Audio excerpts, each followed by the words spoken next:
different eras in jiu-jitsu. Like this is sort of like, I guess, with the previous question, like, how have you seen the evolution, like with the different eras? Like you said, the old guys, they're like all, at least the perception is they're all hard asses, never tap. Like the Gracie family are famous for never tapping and all this sort of stuff.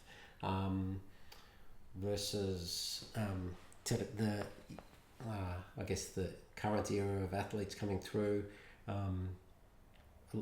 A lot of sports athletes, probably less self-defense, or maybe, I'm sure there's still a lot of self-defense, but they're not really the ones that are out there, I guess. Have you noticed, what's the different eras that you've sort of... So there's kind of two answers, if I can answer that. Like there's two kind of ways. There's like how we train and teach, and then what we're seeing at the professional, like fighting level.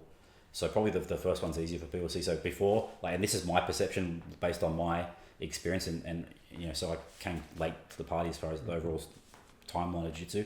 But we started with the UFC, and it was Brazilians dominating. Any black belt could beat pretty much anyone else. Very quickly, the other stylists learned just enough jiu-jitsu to survive, and as the rules evolved, to kind of stalemate and even start to win, because the rules changed a lot. Little differences make big differences. You take away it's not a cop out, but you take away up kicks from the guard, you take away certain things, you add time limits, you add rounds are mandated stand-ups. It changes things a lot. Okay. So then there was this thing, and then there was the second wave. So it's like the best example is probably Brazilian top team, where the Brazilians and Brazilian jiu-jitsu community in general evolved to accommodate the new rule set. And then they started to dominate again, right? And then everyone else kind of caught up, and everyone started to do the cross training and all that kind of stuff. And then it's no longer like a Brazilian thing, but like the whole world has learned to take on the Brazilian mindset. Talking Grandmaster Hoyne to go off on a tangent, like jiu-jitsu is about efficiency and best practice. Like jiu-jitsu can be like the best way to peel an apple. You may not know the best way, but you can know the best way currently. And you're seeing this now in ADCC. Jiu-jitsu now has the best leg locks, because leg locks are allowed, and because jiu-jitsu is so flexible in its overall philosophy, it will take everything it can, and it'll make it it'll refine it relatively quickly, in the space of a few years at most. And you're seeing the same thing with takedowns now. The takedown game, again, it's jiu-jitsu in general had weak takedowns, and very, very quickly when it became, because it's the tail wagging the dog, because some rule sets encourage takedowns so much. Now the jiu-jitsu guys are incorporating wrestling, and they're taking down wrestlers in submission grappling context, where they have to worry about chokes. They're not going to win Olympic gold medals, but they're taking down superior takedown artists. So that's the one thing I've seen. We're constantly, jiu-jitsu as an art is constantly evolving to meet whatever.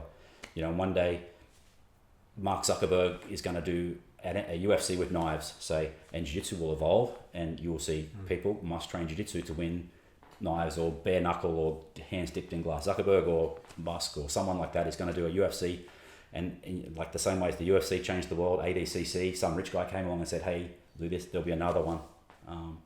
Instructionals, there was waves, right? The other thing, like, what's the way? So it started off with Hori and Hoyce's DVDs, like, so that's where I kind of learned a lot from. And then there was like the WMA, so it was like Mario Sperry, all his DVDs, Murilo Bustamante. Then the next wave was Salu and Shanji and theirs, and they were like, and they called it revolution. Each set was a revolution, but it didn't replace the one before. Like, I'll still every year, every month, go back and watch Hori and Hoyce.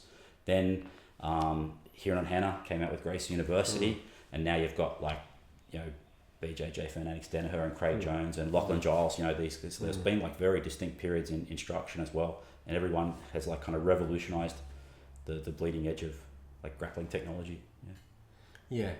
So it's like, even though they might fall behind depending on rule sets, like they're continually evolving. Yeah. And that's the whole MMA, Jeet Kune Do kind of. Yeah.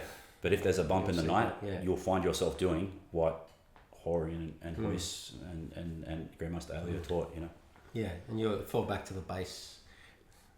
Exactly.